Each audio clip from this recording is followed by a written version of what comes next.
There's talk of AI, artificial intelligence. Is it real? Can it have consciousness? Is it going to be conscious like us? Is it going to take over us? Is it going to do stuff?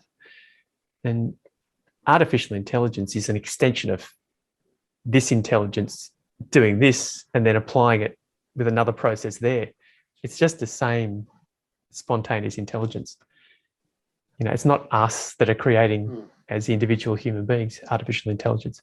This is already biological self-learning intelligence. It's always learning. The brain, since a child, every instance it learns new stuff and it adapts, and then it makes a spontaneous decision based on all of those things that have happened.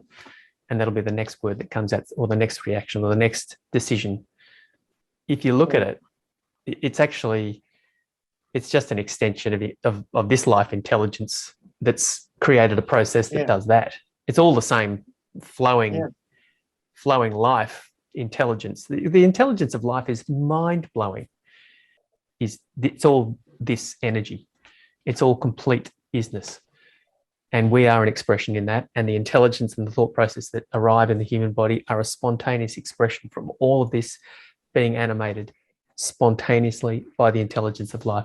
And if you try to comprehend that intelligence, it becomes quite clear as you're looking into it that what you think you know is completely limited. That's the beautiful gift of actually exploring any of this. The red flags are, hang on, I know how it is. I know how it is because it's like this. And whatever we think we know is just what has been experienced here as this human being, and then referenced from those experiences.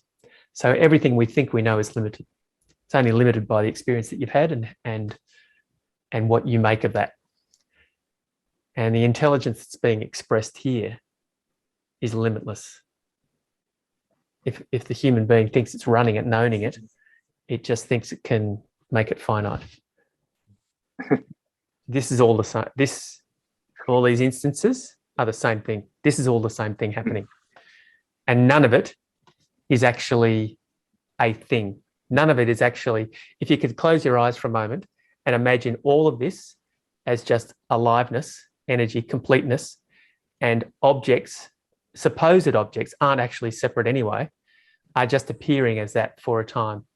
But it's all the same thing, including the body that's sitting there trying to work this out, including the thought process that is saying, I don't get this, including the thought processes that are saying, I know how I can get this now. It's the same. It's all actually just energy. It's intelligent energy in either particles, molecules, bodies, energy, thought. It's all the same essence. It's the same isness, same complete intelligence that is doing everything from solid objects becoming dense to thoughts arriving and passing. But it's all just modulations of the same isness. It's the same oneness. There is no separation in any of these things. And the thoughts are appearing in the same thing as the bodies, as the thoughts of being separate as the thoughts. And so ultimately, you can play the game. It's a story. And the story, to a certain extent, it's a better story than just staying completely oblivious. But the story is unfolding anyway. That's why this discussion is happening, and that's why people are here. What can be very useful is actually to just look, not outwards, because we take the starting point. The point of origin is just an assumed entity called I. It's just a bunch of thoughts, tangled bunch of thoughts that is always just assumed to be an entity, and that entity actually doesn't exist. And then everything else from that point is judged and viewed. This is one simple exercise that can be done. It's the classic "Who am I?" Ramana Maharshi just was one of his classics, was just look for who you are. So instead of looking out all the time and then trying to work everything out there, actually just go, as a starting point, who is thinking this? Who is feeling whatever, invalidated, or who is feeling not enough, or who is feeling great about what I just did? Who is that I that I'm feeling? Where is that actually? what's looking at these eyes, it's looking at the same thing. It's all the same thing. There's nothing. There's just this. It's not, there's nothing separate. This is just the same energy that's that. What a miracle.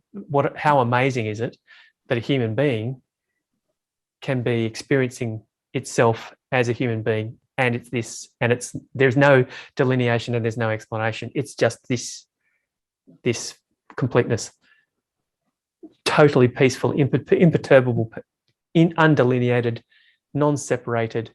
You know, I'm talking here as John, trying to explain something that's actually completely, doesn't need explaining.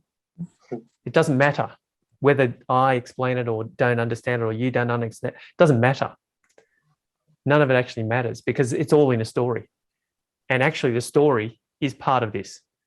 The story is just another expression in this.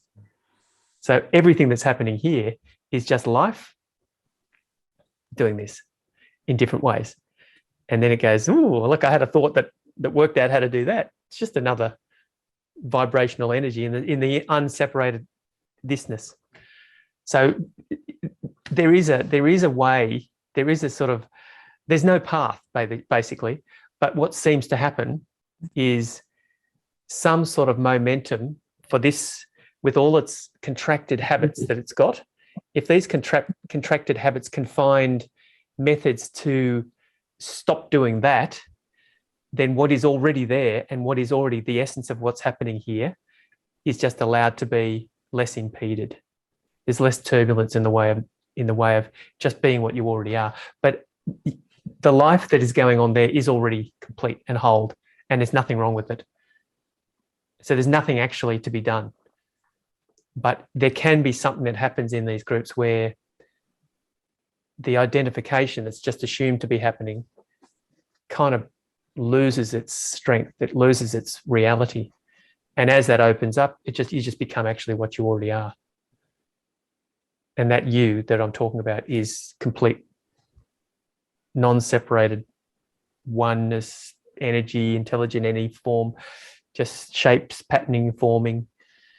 It's so infinitely complex. I couldn't possibly, I used to think I was, reasonably cluey with working stuff out and love to analyze stuff.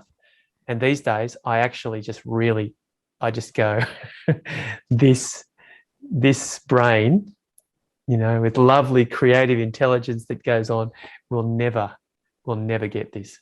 It's not gettable by the brain. In fact, the brain is a process in it. It's just another expression in it.